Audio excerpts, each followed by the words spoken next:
Star Trek 57, M23, take 2.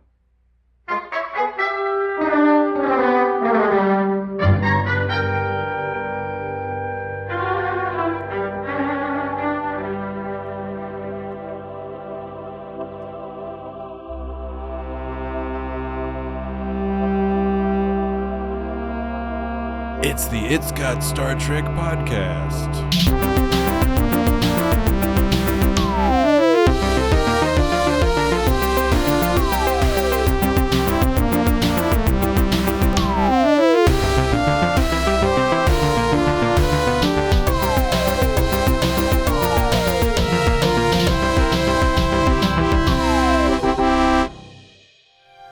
But this thing we do doesn't require perfection.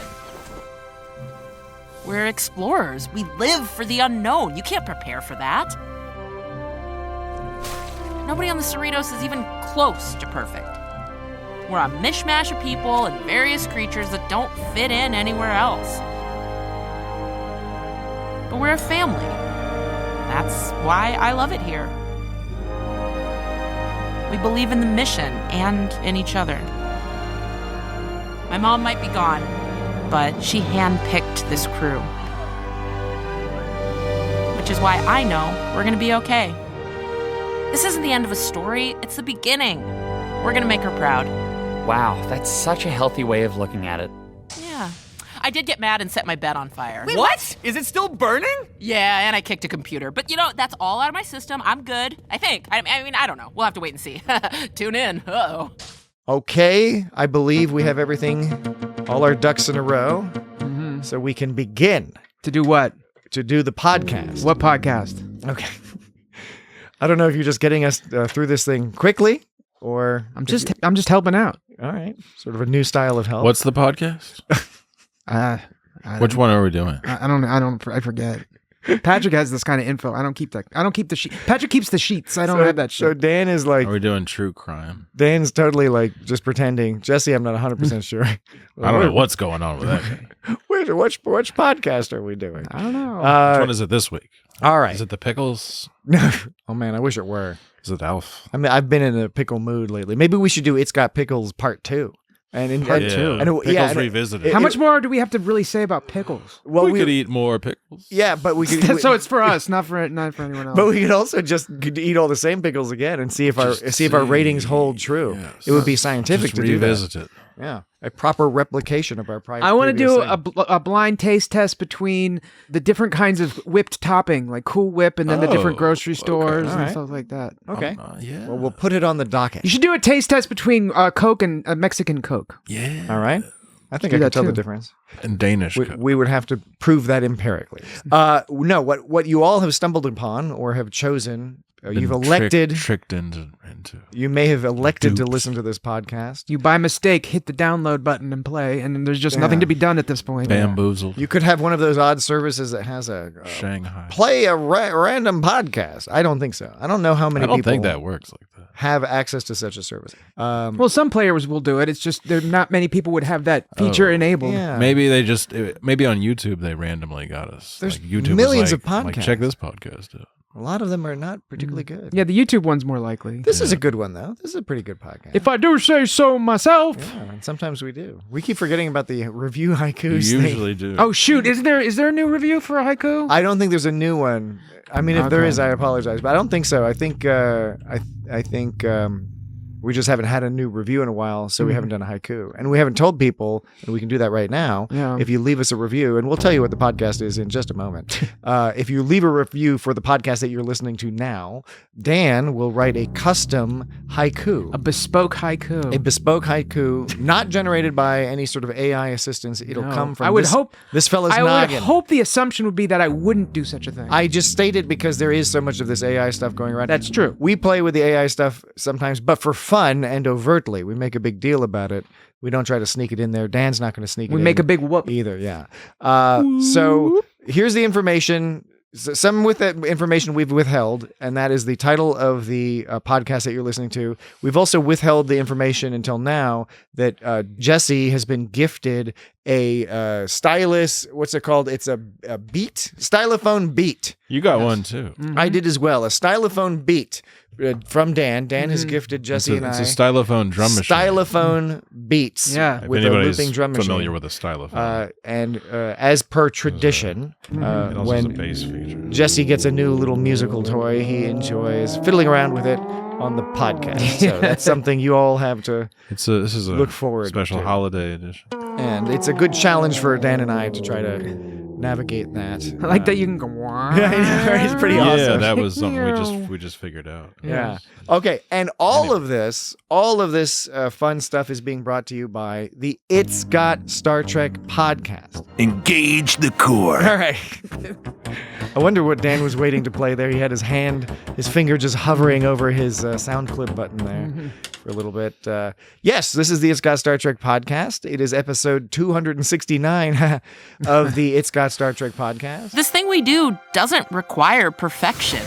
We prove that week in, week out. Thank you, Dan. Yes. And we Thanks for will, reminding this us. week, bittersweetly, somewhat ruefully, No. discuss Perhaps a bit angrily. the series finale of Star Trek Lower Decks. And that series finale is titled The New Next Generation. I agree.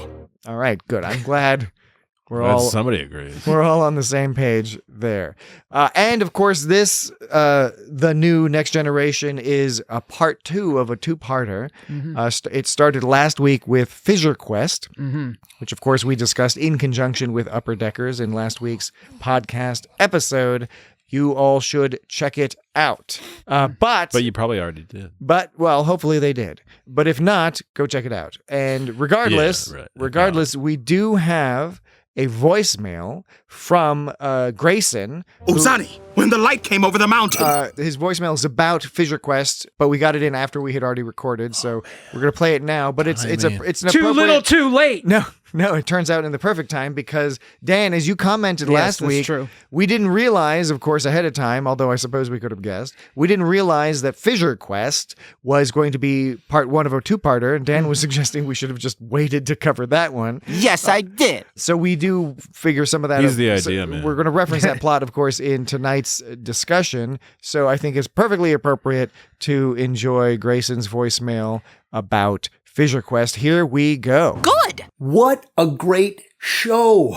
And I'm not talking about It's Got Star Trek or even Fissure Quest. I'm talking about the Emmy-nominated episode of WKRP in Cincinnati titled Venus and the Man, in which DJ Venus Flytrap basically tells this kid that the whole school system is rigged to keep him dumb because it's easier to mess with people who don't know stuff. He flips it like, dude, if you stay in school, you'll be way smarter than the system and your teachers, and they won't even see it coming.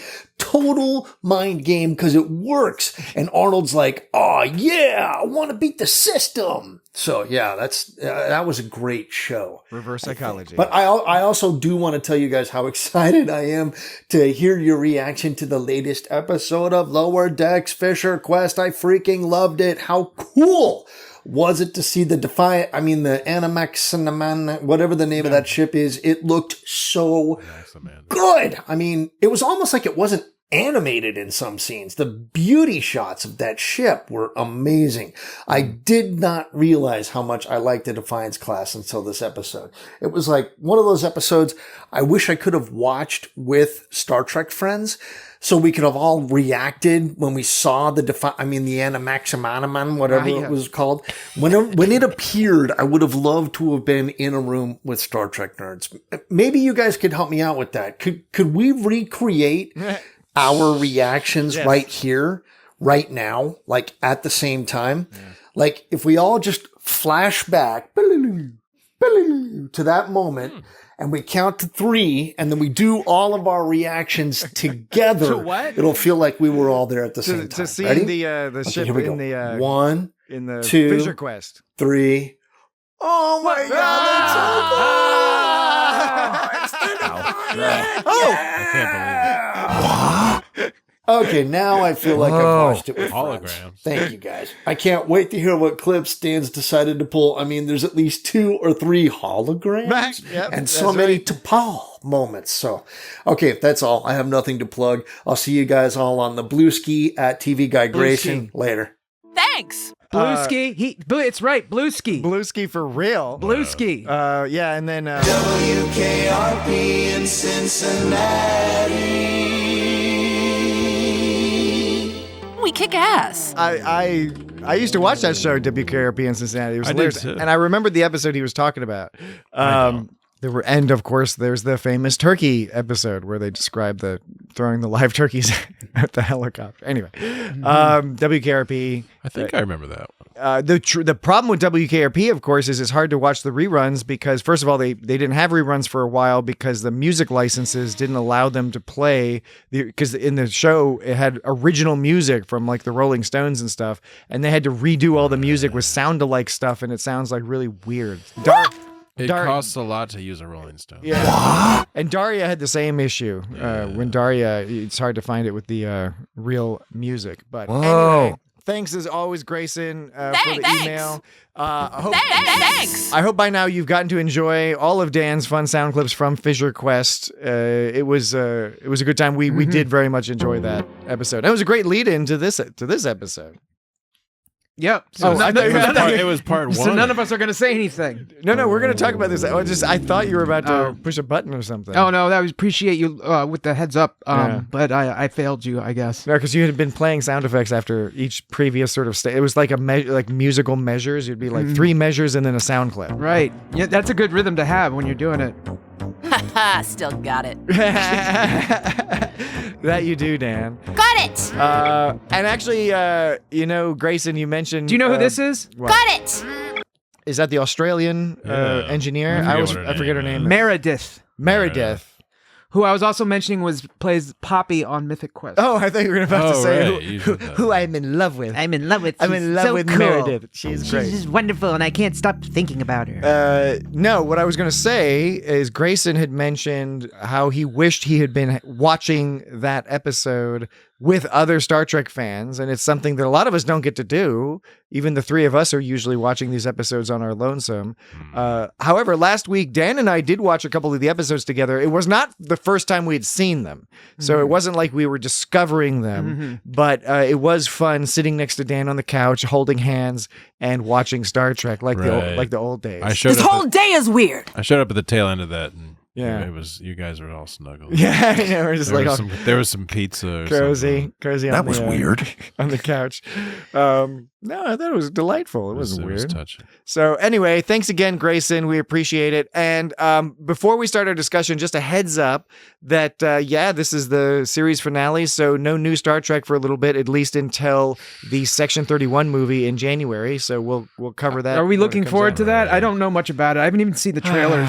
The first trailer looks stupid. The second trailer that came out, I think last week, was I think a little better, but I don't know. It's got great actors. I saw the opening to the trailer and I just kind of skipped past it because I often skip trailers. But. Yeah, it's. When is Strange New Worlds come out? I don't know. I don't think there's an official date yet, but probably springtime, I guess. This is madness! Well, regardless, next week, actually the next couple of weeks, we've decided we're going to cover Star Trek V, The Final Frontier. We'll break it into 2 parts. Part 1 will come out next week, and then Part 2 the week after. So that's what you have to look forward to next. And then we'll pull thank God. We'll pull out Dan's algorithm to have it pick some random Star Trek episodes until we have some other new stuff to cover, like Section 31, Strange New Worlds, etc. It'll have to do. The Starfleet Academy will come out eventually, so there's plenty more Star Trek to come, although it is disappointing. Yeah, as we get into our last conversation about Lower Decks. This was some of the best. Yeah, it was. I thought it was really great. It's a spoiler alert. It was, in my view, a really well done, well executed, excellent series finale. And now we can just watch it over and over again. Yeah, what there is of it. And I was thinking exactly there's still that. A bunch of it. And of all the newer Star Treks, Lower Decks is probably the highest on the list for rewatchability in my view. Yeah. For a variety of reasons, some of it being particularly episodic and easier to digest. It's crisp. Probably being the chief reasons. But I look forward Chief O'Brien getting to watch these 50 episodes over and over. The way they ended it in a way that wrapped everything up pretty nicely, and it felt like a solid ending. But at the same time, they they did the whole like I want to know about this new story that's happening. This was not Star Trek 6 with the signatures at the end. Yeah, right? right. Somebody mentioned on Reddit, they said, "Oh, I thought they might do that." But the thing is you do the signatures at the end when you are actually retiring. Everyone's done. There's like no more. And even though yes, they Spock and Kirk had a couple of things after that, that's not what they're going for here. They're going for closing a chapter. And now, even though the show has been canceled and there's been no plans to renew it, they're still kind of. It seems like they're still kind of trying to leave it open to be like encourage other people to be like, look, we'll keep doing this if you let us. You expect these characters to show up again. The question is when and how soon and in what form. What if they just made it all live action? That'd be weird. Yeah, they could do some live action. I wouldn't be surprised if we see some of that. Different reality. Live action is certainly a possibility. Crossovers with other shows, perhaps. And honestly, who knows? We can talk more about it later. But Starbase 80 as the new Deep Space Nine, I had predicted. Yeah, Starbase 80 similar. I said before in a few episodes back that I thought that Freeman, well, it was the Starbase 80 episode where I thought it made sense for Freeman to come work on Starbase 80. Yeah, but I liked the reasoning they had for why they have it is because it's old. It's old, so it's kind of like when the new Battlestar Galactica, yes. they had the old ship that the Galactica. The Galactica, that old ship in Battlestar Galactica. It was a it didn't have networking ability because of the whole Cylon situation. But I thought that was a cool tie-in, and the fact, and I was also like, aw, because Starbase 80 is like a piece of shit, but then it turns out to be the one that they need. That's the only one that can do the job, and so which is you feel good. It makes you feel good for Starbase 80. Which is similar to Deep Space Nine, but it's okay. People forget they have Garrick and T'Pol, just like Deep Space Nine. Well, not T'Pol, but right. Yeah. Well, you don't get it. That's the end bits. I don't get it. And I don't get it. We can talk a little bit more about at the end of the episode of where we think things might go from here. This is a non-linear podcast. Yeah, but why don't we start at the that is so dishonorable. The beginning Buckle here. up. And even at the pre-beginning where they had this great, I love when they do the previously on Lower Decks and it's all serious. And it's Ransom this week doing it, and they really show you a lot from the whole season, right? Yeah, to get you oriented to what's going to happen. So quick run through. They showed the Mariner's quantum fissure situation. They showed Boimler jealous of quantum fissure Boimler. They showed Rutherford having implant problems. They showed Freeman filling senior science position with Tendi and T'Lyn competing. They had Mariner helping the Klingons kill Barg or whatever. Then they had Mariner discover the rifts are intelligent design. Boimler thinks that something Boimler thinking about William. I don't know what I meant there. Harry being crazy. Does that go back to your question, right. Dan? Last week you were talking about if you went into a different dimension and you would have sex with yourself or something. What was it? Yeah. You thought they would make it illegal, and we kept saying who's they, and you said you're like they, the Puritan overlords of the universe. Yeah, exactly. Illegal to have sex with yourself. Yeah. Is that where you were talking about just now when you said you have a note about William thinking about Boimler? Boimler thinking about William? All it says is Boimler thinking about William. I don't know what that means. So there's another one I skipped earlier that says brother says it's awesome, bro, and I don't know what the fuck I meant by that. So somewhere in there's something about brother. Was says that the it's Klingon awesome, brother? bro. Was that? Oh yeah, maybe. What's his name's brother? Malar is his name. But I don't know I don't know when he said it's awesome. I don't know what I meant there. Was he talking about the snacks? No. Well, no. Yeah, he's there with the snacks. Well, while Dan tries to interpret his notes, They have salties and sweets. Well, anyway, that's basically. Oh, and then the last bit it was Harry going nuts, and then the directed Soliton burst. Directed Soliton burst, and William sending it into the Otro universe. Wait, what are these notes in reference to? That's the opening scene when they went through all the previous things. Yeah. Thank you. All our snacks are made of bugs. Oh, and by the way, if you look at the blurb, the show description of the episode, Lower Decks, sometimes the show's descriptions would be a little bit whimsical, but for the most part, they were fairly descriptive, the typical thing you used to see in TV Guide. The blurb for this one was season finale where lots of wild stuff happens. It was full impulse. That's almost like a Rick and Morty style show note. Where it's all like, bruh. Which is Today is not a good day to die. But Okay, so now we get into the episode proper, and what do they do here in the very last episode, episode 50 of this series, the series finale? Not just the Klingons, in order to have a story for their series finale, they have the balls / ovaries, I should say. They have the gonads to introduce a whole new villain that they will have to develop in a half-hour show. And do it in a way that's convincing to make the challenge to the crew seem justified, right? All hands brace for impact. All hands brace for weird. Readings are getting freaky. They are able to introduce a new character, kill the new character, all in one short episode, and it totally works, right? Yeah, it does. It wouldn't necessarily work. Normally, you'd want to rely on Gul Dukat or whatever, some villain that you've been building up over a long time. Because it's continuing you could consider those siblings a singular character because each one is a continuation of the last one, and it acts within one story, sort of continuing that plot line. That's how it works with the Klingons. It sort of makes sense. Like Duras's. And each new character, there was Barg, and then there was Relga. I forget the first guy's name. Gargmanarg. But Gargmanarg. basically, when one picks up, they pick up where the other one left off, essentially. Yes. And so you can you already have a backstory to each one of them, kind of implied from that. Absolutely, yeah. But yeah, it is true that it is pretty pretty nutsoid that they introduce a character it's like totally the last nutsoid, episode. bro. Totally nutsoid. So I was impressed by that because when they had this person clearly being set up as Dorg, that's right. Dorg was the first one. Dorg Menorgnorg. And Relga, the sister. Whoa, what? Really? When they see,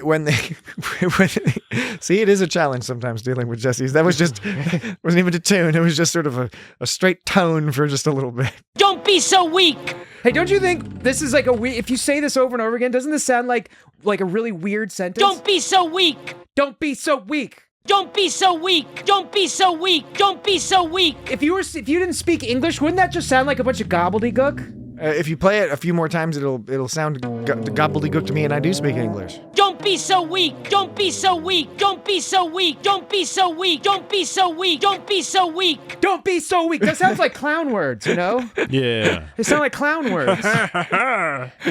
Don't be so weak. To support your argument, Dan, could you give us some examples of other clown words?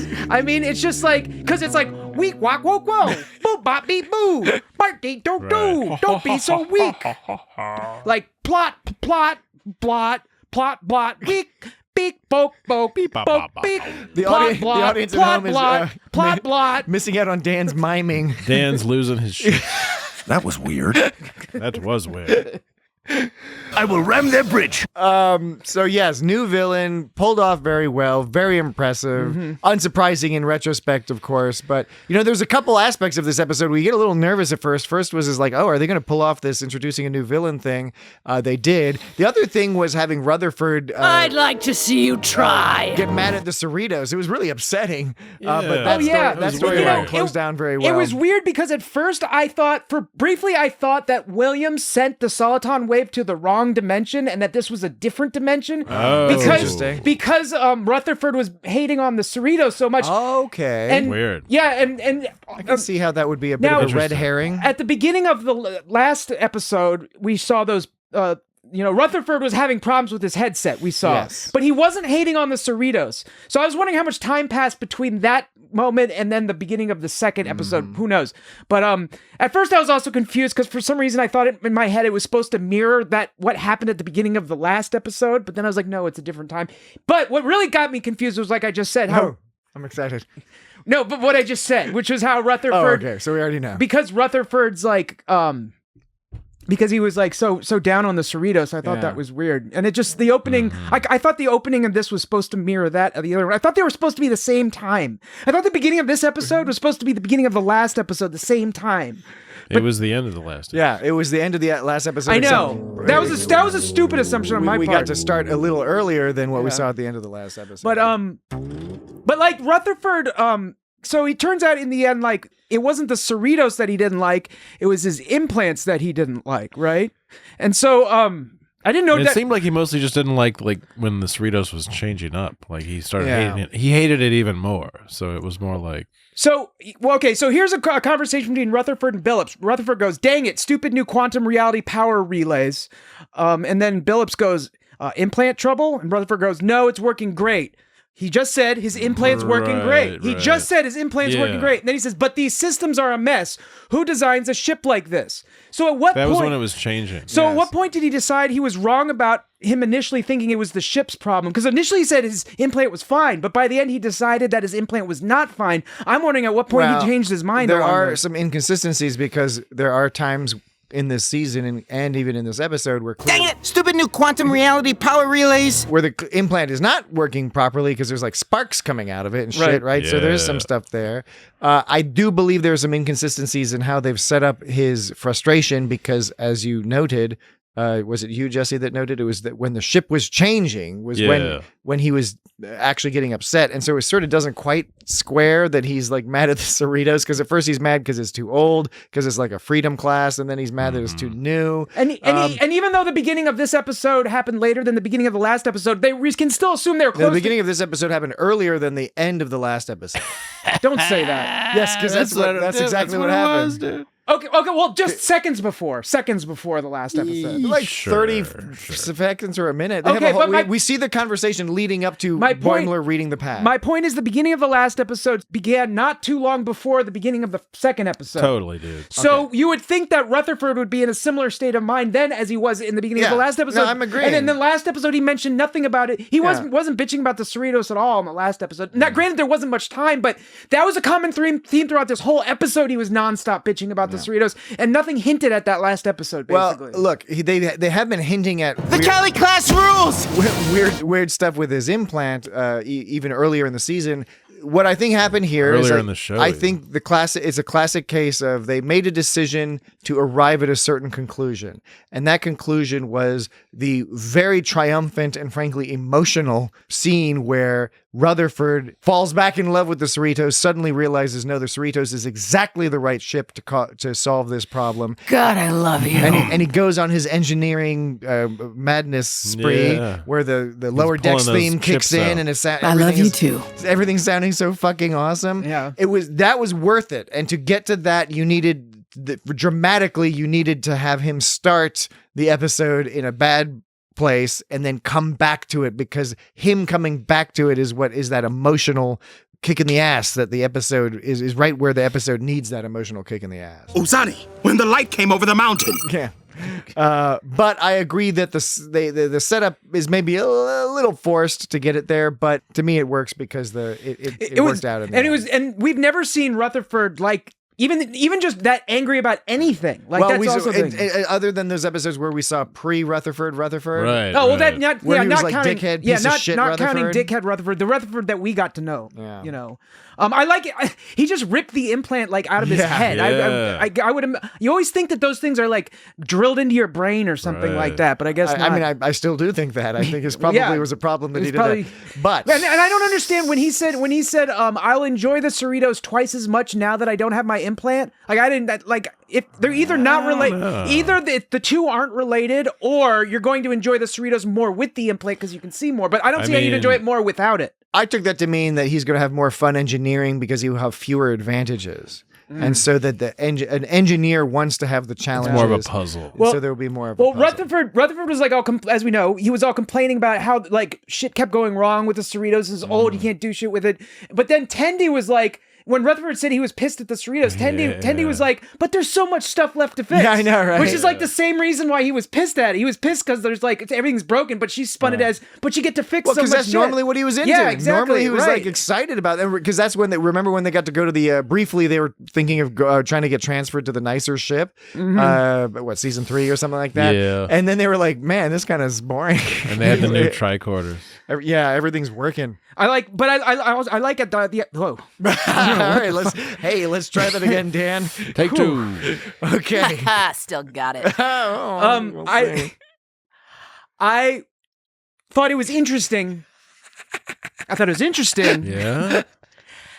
How this new bit of lore that the Kali class is the most configurable of starships. I think that that's an extension of existing lore in that because it's a utility ship. I think early on, like season 1, they talked about how the implication certainly is that, you know, it can be outfitted for all sorts of situations, whatever it needs to be, because of their second contact mission. They can go to an ocean planet. They can go to a desert planet. They can go to super magnetic crazy land planet. Remember, Rutherford, though, routed the rift's energy directly into the dilithium chamber, which meant they were being fueled by interdimensionality itself. Yeah, that's wild. That was a fucked up.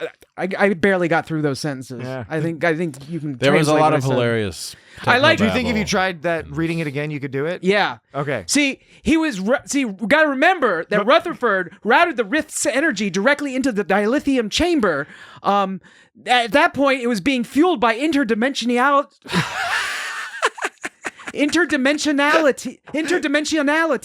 At that point, they were being fueled by interdimensionality itself. Why are you saying interdimensionality? Well, that's how it's spelled. That's not how it was. That's not How do you say mayonnaise? Okay. Yeah, Mayonnaise. I'm not going to push back too hard. How do you on say that one. Bluesky? Bluesky's fine. Mayonnaise. Grayson knew how to say mayonnaise. Bluesky. Yeah. No, I'm into Bluesky. All right. Look at that. It's about time we take a break. You've sided with the Ptox who destroyed my ship. And we'll take a brief break, and when we get back, we will continue this conversation. Talking a little bit more about Relga and her whole deal, and move along from there. So with that, we will be right back. We don't have time for this. We're supposed to be closing a rift.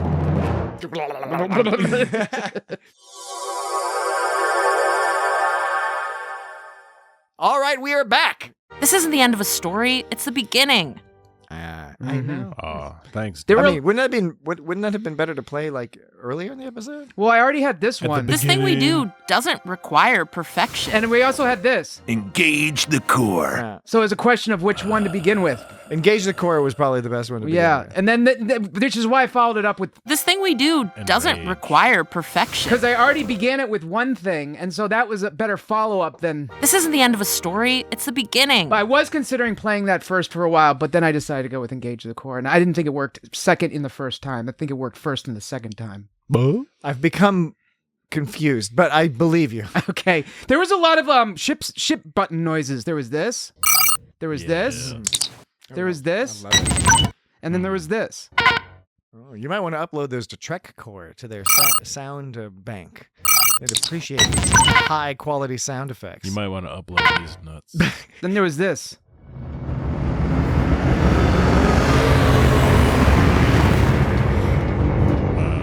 Is that in Dolby? Do you know what that was? It was a bird of play. Bird of play. Bird of play. Bird of prey. I know. I'm glad. But that bird gets a lot of play. I'm not trying to embarrass you. I know it's just a trick of the tongue, but it was good because I was fighting hard not to respond to your question with Disney. Yeah. I really wanted to say, because you were like, you know what that was. I really wanted to say Disney. I know you would. But because I'm a professional, I didn't say Disney. Good for you. It would have been rude to say Disney. Yeah. All right. You're right. I'm glad you didn't say it.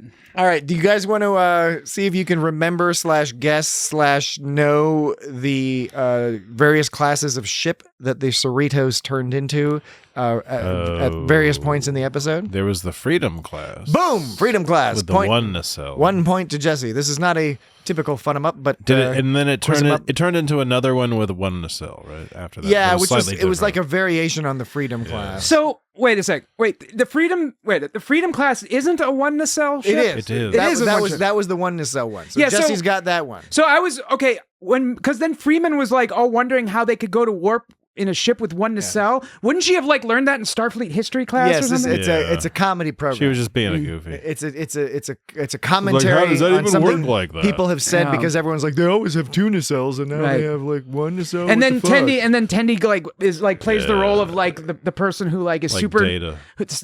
more like the super Star Trek fan that knows actually they can perform without one nacelle. She says the only sacrifice is the static actuators ... So. And the classic gag, of course, of cutting